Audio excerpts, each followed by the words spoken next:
right, what's up, guys, man? This is Pete with Community Bikers for Charity, getting back at you from Fort Myers now, man. So we made it down to Fort Myers. It's toasty down here. It's nice, man. Ready to go, baby. Got in last night. You can see behind me, got the toy hauler and the boat. You can just see it in the shot there. And so we're going to continue our lesson, our history lesson, so to speak, on the Community Bikers for Charity, previously the Cleveland Bikers for Charity. And we are on run 3 right now. So kind of told you guys how we started off in the first 2 videos. Yeah, I don't think any of it was really planned. You know, it just happened. And got through that veterans run, you know, and now the next run. So how did the next run come about? Well, COVID was happening, and I've repeated that in the videos. And we thought we wanted to do something. We were kind of inspired by the frontline workers, doctors, nurses, this and that. We were going to do something like work with Starbucks or something. And like, you know, we started talking about it and planning this as far as doing something like that. And then Seattle happened, you know, and it was defund the police and blah, blah, blah. And boy, I'll tell you, man, I started feeling pretty passionate about that. That was not cool. And you know, that's when I believe, you know, more of the Back the Blue movement started happening, and we were right on board with that. So we did our first Back the Blue run in Cleveland, Ohio, and let me tell you, it was and still is our biggest, most supported run with the most attendees that we've ever had. It is awesome. You know, we've done this for a couple years, so when I tell you about the runs, I'm gonna blend like the couple years together, you know, but the ones that are the same, you know, so we don't go through the same stuff. But anyways, we had that again. We did that one at Grindstone. You came in there. You know, the one year we had a buffet breakfast. Had all the local police departments. That was Bree, Ohio, was doing some traffic. Multiple other, you know, community departments doing the traffic. Just people all over the place helping us out with that. Thank everybody. You know who you are. It's hard to even remember, and all the places and people that helped us get this done and contacting and da-da-da. But that was a fully escorted run down to downtown Cleveland, Ohio, kind of like the Veterans Run. But we went to the Peace Officers Memorial, which is a big, you know, lawn area, and they have a poem or a saying on etched in this granite, and all the officers that we've lost in Cleveland over the years and whatnot. And we had this great ceremony, you know, and then we were looking at it, like, who do we donate to? I started looking around, started talking to people, you know, and we came up with Shop with a Cop. Shop with a Cop is a program where they take, you know, less fortunate kids out at Christmas time and take them shopping and take care of them and everything.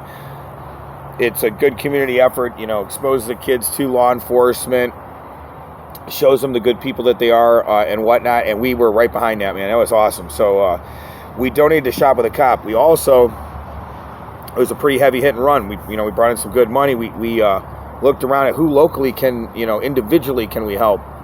At that time, Mr. Rodriguez was on the Cleveland SWAT team. The riots were going on. Their vehicle was involved in a hit and run accident.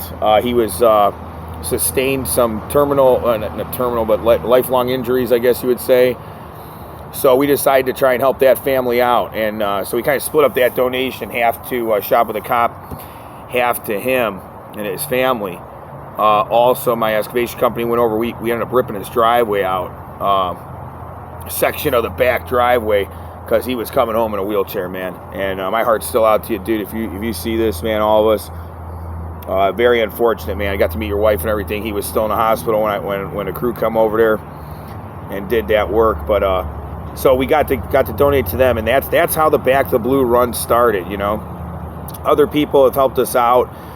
And the second one, we met with the, you know, CPPA Hall in Cleveland. Got invited down there. Spoke with, had some help with some people from that department or union rather, and it grew. And so what we would do after that is, it would be a fully escorted ride for about an hour, you know, 45 minutes or so, at least an hour, I would say, from Cleveland to Geneva, Ohio, Geneva on the Lake.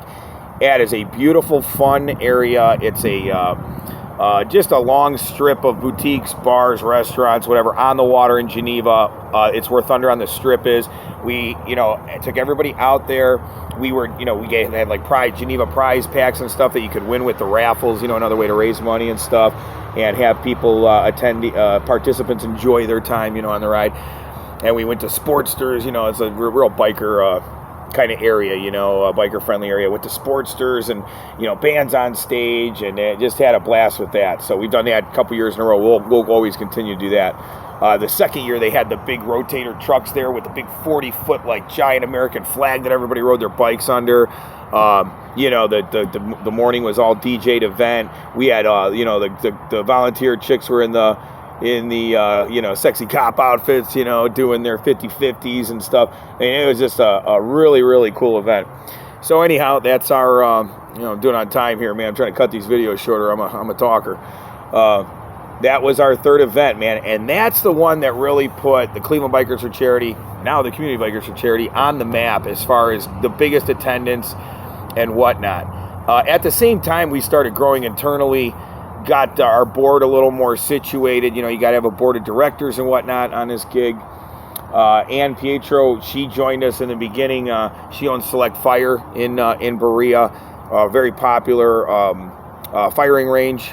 Doing great things over there. Those folks with CCW training and they're directing some attention towards women. Ladies' Night, they get to come in there and they just do a lot of specials with the community.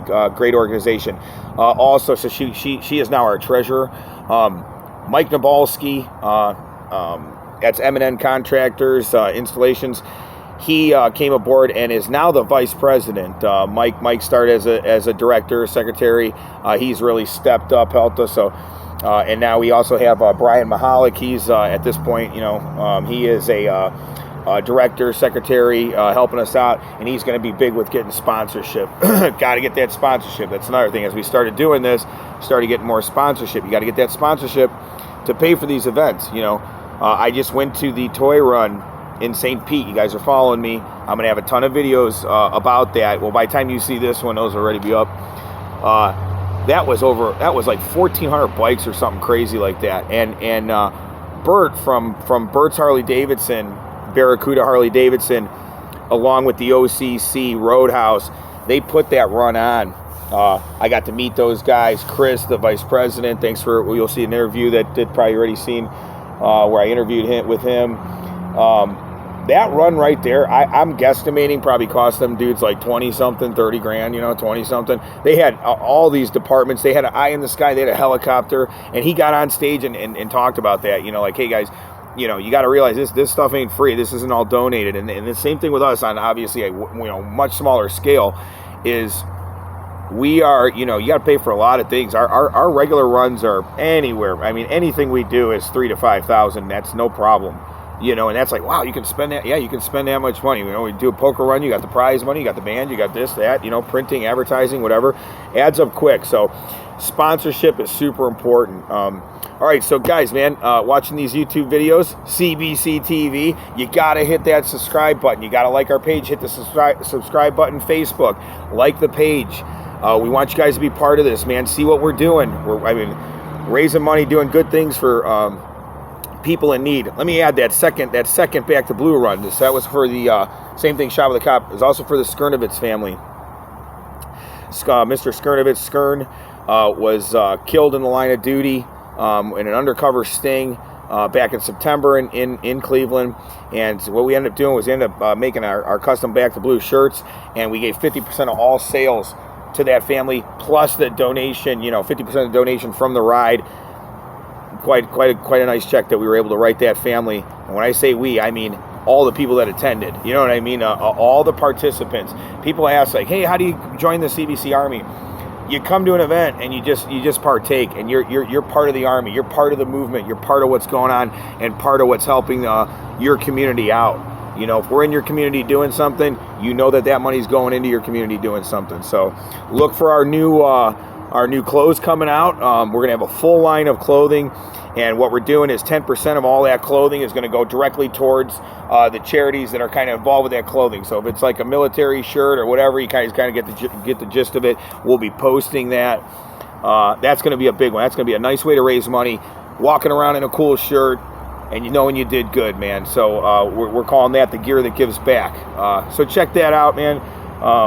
So we're going to go to run 5 on the next video. This is our history lessons of how the CBC got started.